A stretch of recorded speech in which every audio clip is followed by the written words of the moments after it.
A lot is changing in the economy, forcing organizations from neighborhood stores to international companies to swiftly pivot to meet the change or risk dying. Well, on that cheery note, veteran management consultant Ron Robinson has some ideas amid the thicket of warnings in this exclusive 20-minute video.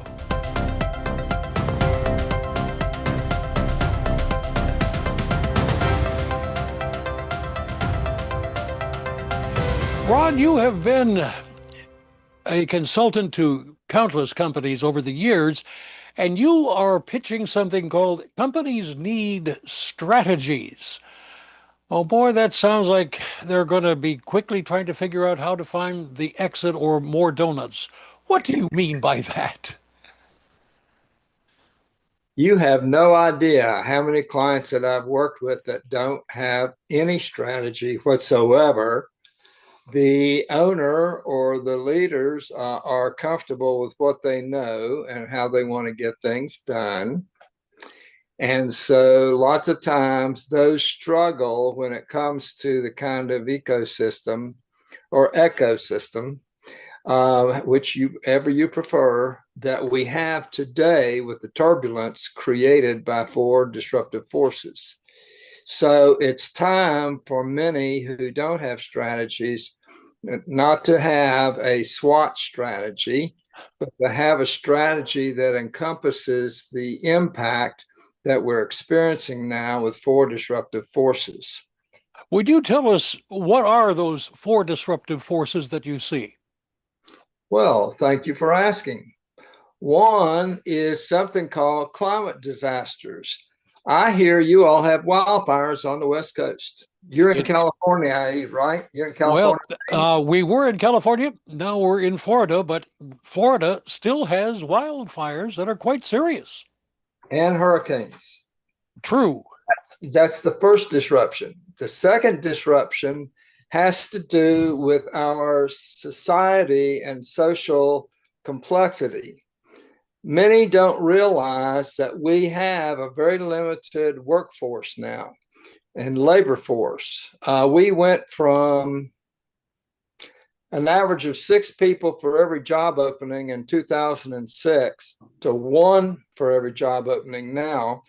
A lot of that came as a result of COVID, in which 3 million people died. Normally, we have 2 million who die in a year.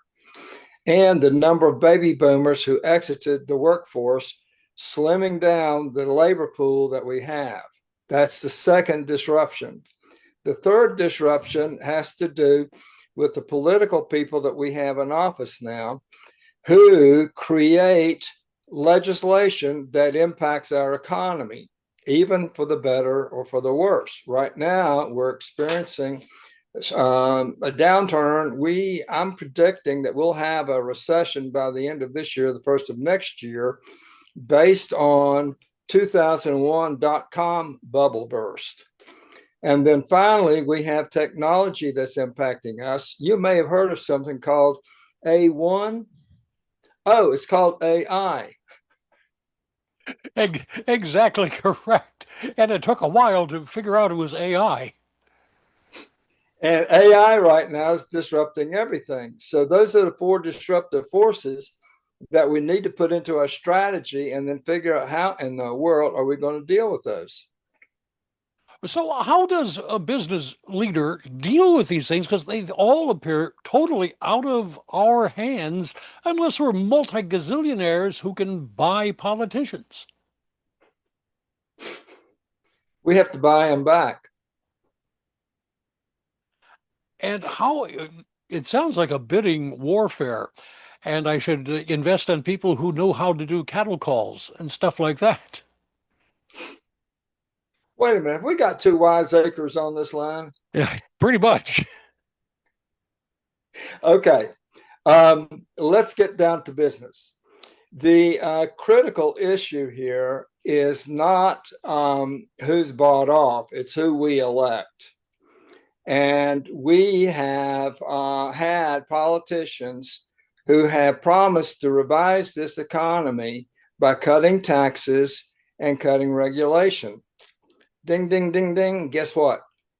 It's those legislative actions that create recessions, don't get us out of recessions. And with the dot-com bubble, we had that happen. And then we had low interest rates, which allowed venture capitalists to flood the market with cash and infuse those into companies where the people didn't know what they were doing. They had no management ability. They had no strategy. They just had a great idea for a company to put on the internet. So interest rates go up. The venture capitalists stop infusing with cash, and we have a recession. Then, of course, we had something called the Twin Towers and 9/11. So what I'm suggesting is that we have to think carefully about not only who we elect, but how we encourage those people to think about us instead of the folks that are funneling all the money into them. The issue with AI, of course, is that it's so unpredictable and there's so little trust in it now, based on those surveys that I've done, that we have a real challenge, and we need to be very cautious about how we go forward with it. There was one plea by 30,000 industry leaders, leaders in academia, and leaders in political and countries, who said, please, please stop. Do not do any more development of AI until we have guardrails on it. Those were completely ignored by big tech and our government leaders. And so now we have this unbridled growth, and the disruption is creating barriers between our customers and our businesses. So those are the things that we really have to watch for as we build a strategy based on 4 parts of our businesses. If in fact we realize and acknowledge that for you and your business, me and mine, all of our businesses, there are 4 components. 1 is our finances. 2, our operations, how we run our operations. 3 has to do with our employees and how we manage and grow our people. And 4, something that some of us find to be an inconvenience, but a necessity, it's called customers.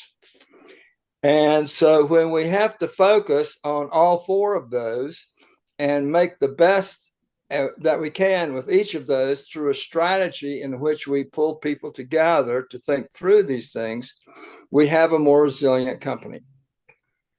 I guess I and probably every one of our viewers and listeners will say to themselves, I know a company that would be so much happier if it didn't have to deal with the public and its customers. Have you ever had to deal with, as a consultant, deal with that type of leadership? And what did you do? I listen to them. But that doesn't necessarily solve the problem, does it? Yes, it does. It solves the problem because if I listen to them, they will relax. And as they relax and I rephrase what I've heard them say and show a little empathy for them, then they start settling down and have a better day. And I have more insight into how I can help them. In fact, there was one client that I had that I was about ready to walk away from. And I said, Robinson, think about this. If you just sit down and be patient with them, put yourself in their shoes, maybe there's something you can understand. I did, and I did. I understand. If you are the first person to talk, you really haven't learned too much, have you? No, you have to be the first person to ask. What questions do you ask? If I can delve into your secret formula there. I ask questions that have open-ended questions. Who, what, why, where, when, and how. If I start off asking a new client or a client that I've been working with for a while, how are you? What's going on? I get more answers than you look like things aren't going too well for you, right? What? But if I say, how are you and what's going on, I get more information and then I can rephrase it. Say, do I understand you correctly? Are you saying that your wife is giving you a hard time, your children are keeping you up at night, and then you have to come to work during the day? Is that your problem? Uh-huh. Well, boy, I can sure understand that. You have a rough road to hoe, don't you? Empathy. Empathy, and that is in very short supply, it seems, these days. Yep. Let me ask you, can you teach empathy? And if so, how do you do it? Well, I'm so glad you asked. Yes, I can. Yes, I do. There are four basic feelings that we all experience. Bet you want to know what they are. You betcha. One, joy. Two, fear. Three, anger. Four, sorrow. Now, isn't it ironic that three out of the four are negative feelings and only one is an uplifting feeling? So we have to really think about how people are feeling as we work with them. And that would be true whether or not you're dealing with your staff or trying to land a new business as a customer, wouldn't it? Or your family. Indeed, you are correct. You not only would make, I was sitting here thinking, he'd make a really good reporter, because you're asking the right questions, the questions that reporters ask to get to the true story. As a matter of fact, on NPR, I saw a reporter at her home, and on the wall, she had who, what, why, where, when, and how. The questions that need to be asked, and if you don't ask them as a reporter, your editor ought to, well, I shall put it this way, have words with you later. Well, maybe the editor ought to train me instead. Well, indeed, that might be the case, but we're running out of editors too these days as news media shrinks for one reason or another. Very But true. let's not go down that road necessarily because I want to talk to you about your book. Tell our listeners and viewers, A, its title, and B, why you wrote it. The title of the book is Practices of Resilient Companies: How to Overcome Disruption with Compassion, Collaboration, and Knowledge.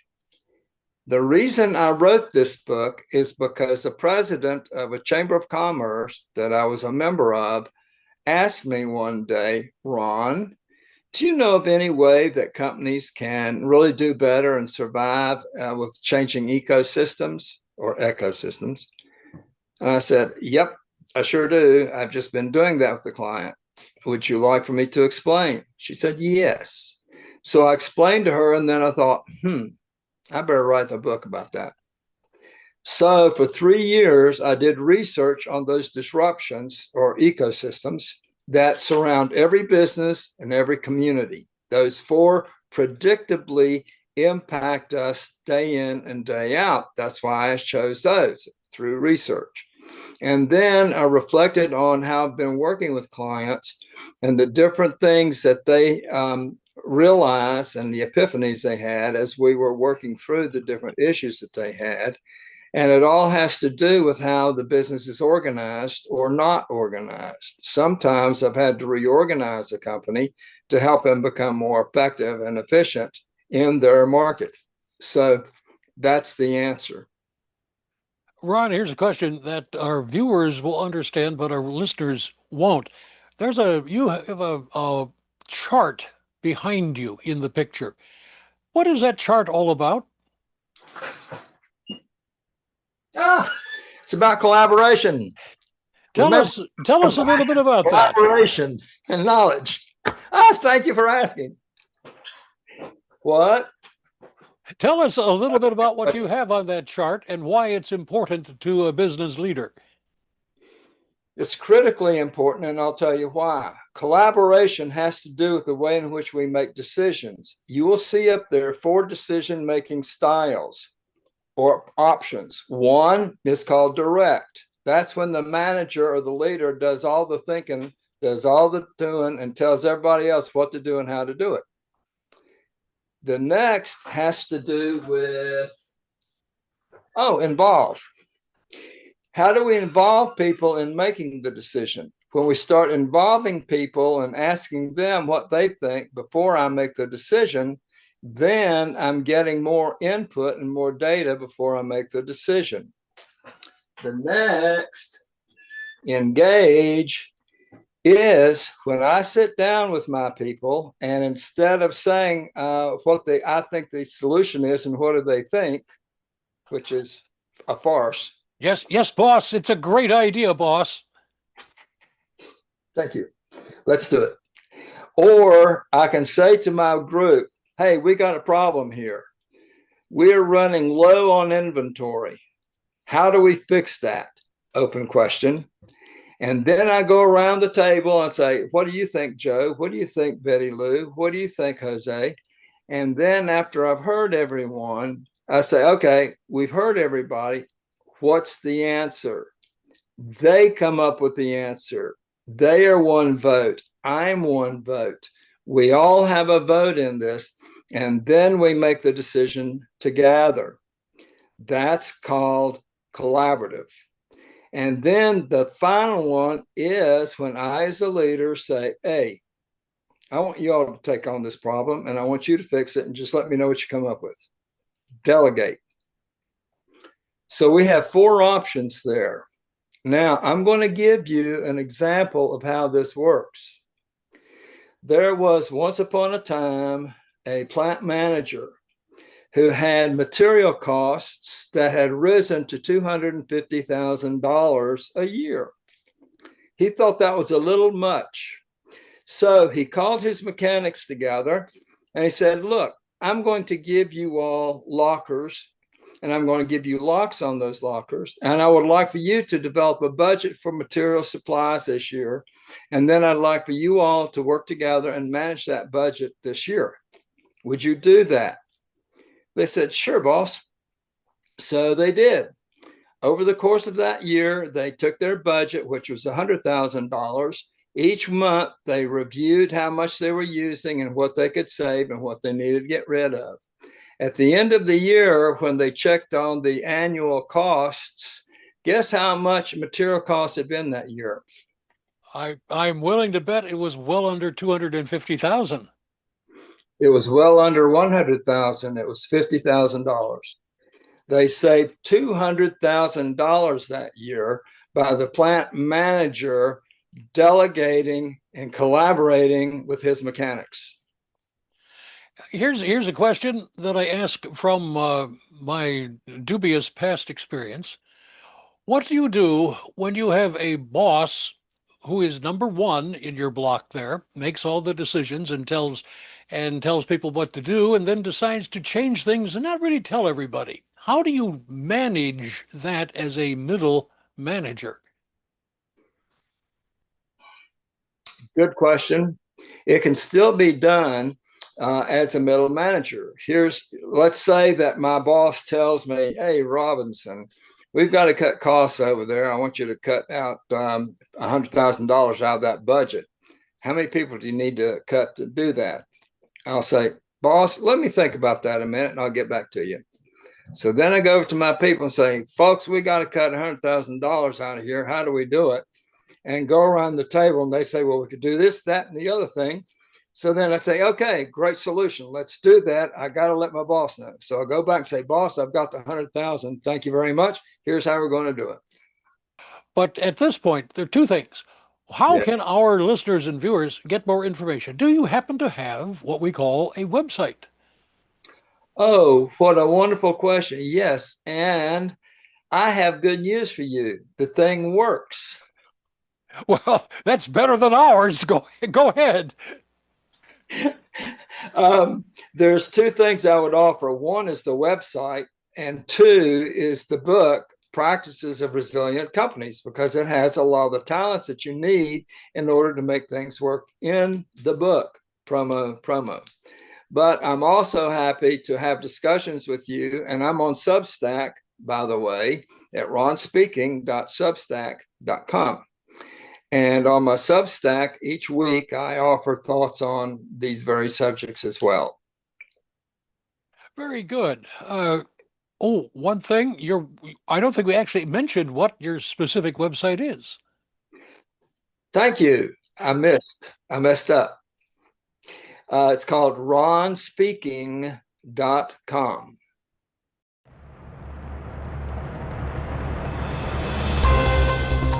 You've been listening to the Biz News Podcast. We welcome your input. Send your email to editor@biznews.com. That's BIZGNUS.com. Thanks for listening.